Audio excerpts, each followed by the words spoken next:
Hey guys, I just wanted to make this video just to show how easy it is to record and edit videos on Linux. There's been a huge misconception on how complicated Linux is to use, and it can be complicated at times, but it's gotten really simple over the years. People think that you need to type like 500 lines of code in the terminal to do anything, so for this entire video, I'm not going to touch the terminal at all. And just for reference, on my laptop, I'm running Fedora, but it's just as simple on any distribution. This video isn't going to be too structured, but I will leave chapters down in the description. I'm basically going to be talking about screen recording with OBS, and then video editing on Davinci Resolve, and then making thumbnails in GIMP. These are applications that are natively available on Linux. For Davinci Resolve, it's a little complicated, but we'll get to that later. So for my video creation process, I use my laptop to record everything. Like I said, I am using Fedora on this laptop, and I just bought this $400 laptop on Newegg like about a year or two ago, and it handles everything really well. I didn't get an expensive laptop because I have a PC which I can remote connect to at any time. So for screen recording, like I said, I use OBS, and to install this, you can use whatever software manager that you have on your Linux distribution. If you're on GNOME, you can just use the GNOME software app. And this is what it'll look like when you search for OBS and click on the first result. If you click over here on this drop-down menu, make sure you select the one that is from flathub.org.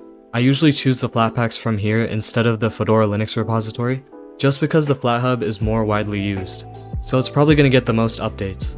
This literally only takes one click to install. There'll just be an install button over here, so you don't have to worry about typing any command. But if you want to, you can just copy the commands from the FlatHub website as well. If you scroll down, you can also see all of the add-ons that are available for OBS, and there are a bunch of plugins over here. And this is what OBS looks like. I'm not really going to go over all of my settings, but if I open this up and I go over to the output section and then recording, I'm using the QuickSync video encoder, so it uses my Intel hardware. There's no GPU in this laptop, it's just Intel. And then I also record in MKV, so if anything happens during the recording, like if OBS crashes, the video file won't corrupt. But anyways, these are my other settings. I didn't really change much, and I don't even know if these are the best settings, but that's just what I'm using right now. And I also just record in 1080p and 60 FPS. But after I'm done recording in OBS, the next thing there is to do is edit it in Davinci Resolve. And I first need to transfer this file over to my PC. I can use SFTP in my files manager to directly access my PC. So this is my files manager. I'm just using Nautilus from the GNOME project, for example. And here's my PC. And if I click on it, I can see my PC's home folder.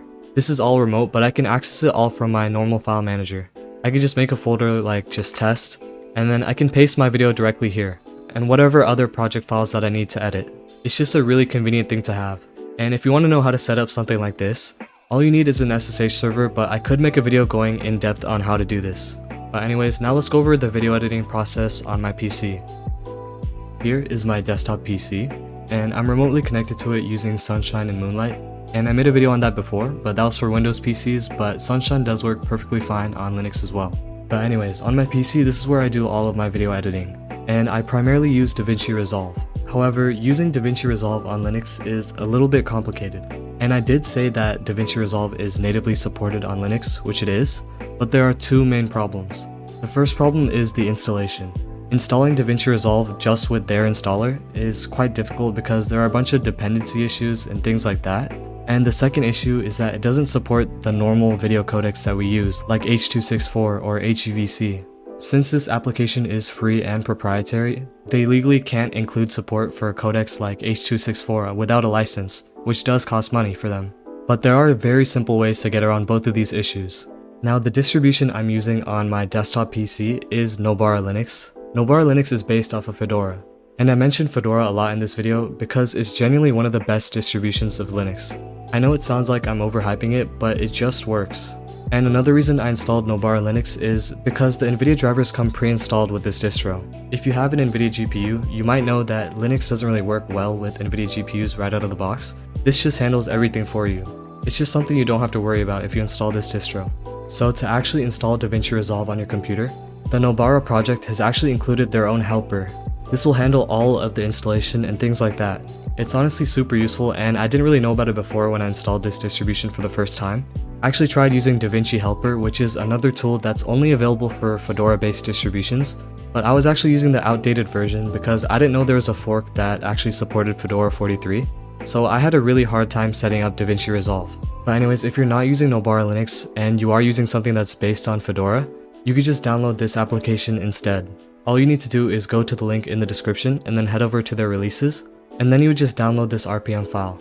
And then you can install it by right-clicking it and clicking on this RPM installer. If you're on GNOME or KDE, which you probably are, you'll be able to right-click and open it in your software store, and then you can install it with just one click. So you never have to open up a terminal. But if you want to, you could just use the command on screen to install it really easily. And then after you install it, you should see a new application pop up in your app drawer. It should just be called Davinci Helper, and it will look something like this. Here it'll let you install all missing dependencies, and then it'll ask you to put in the installer that you got from the Davinci Resolve website.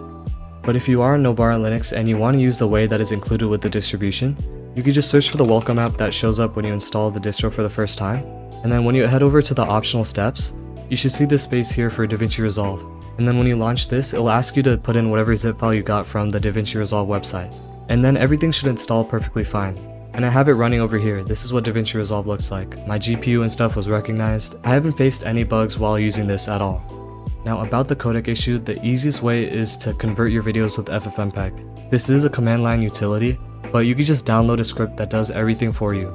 There are a bunch online, and I'll leave some in the description. The easiest way to convert to DNX HR without the terminal is just by using the Davinci Helper application. There should be a section in the app just for converting videos, and then you just select the videos that you want to convert, and then it will easily convert it for you with FFmpeg. But you can also use a shell script, which is what I use. Now you'll need to keep in mind that the DNX HD format makes really large videos. This is a 20-minute recording, and once I converted it, it was 60 gigabytes. The results will vary per video, but that's just to give you an idea of what it will look like. And this isn't really a problem for me because I have a relatively free SSD, but if you are running low on storage, that's something you might want to look out for. You could set up another hard drive or something like that, or if you just want to not worry about converting stuff at all, you could purchase the studio version of Davinci Resolve. It is quite expensive, it's around like $300 or something, but if you do use Davinci Resolve a lot and you want to support them, you could do that.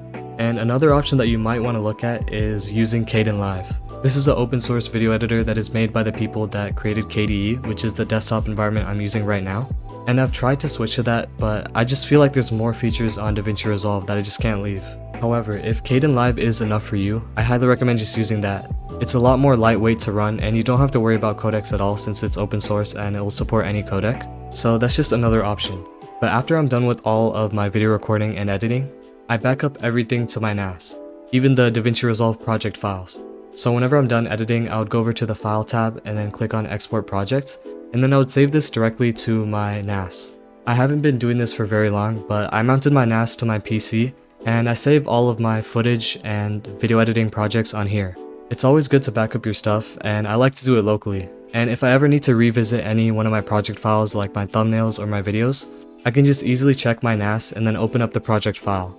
Now that video editing and recording is out of the way, for thumbnails I use GIMP. And I know a lot of people might not like it since they prefer Photoshop more, but I'm coming from creating thumbnails from my iPhone. For a long period of time, I used to do everything on my iPhone for the video creation process, because I did used to make iOS videos and stuff like that, but now I've switched to Graphene OS and open source stuff. But I used to use an app called Procreate, and I used the mobile version of that, not even the iPad version. I did used to use the iPad version for thumbnails too, but it was just more convenient for me to make my thumbnails on my iPhone. But what I'm trying to say is, I didn't really need that many features like Photoshop.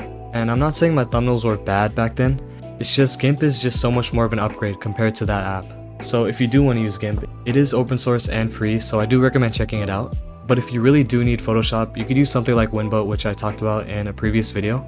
Winboat essentially creates a VM in Docker, so it is a little resource heavy, but that is an option.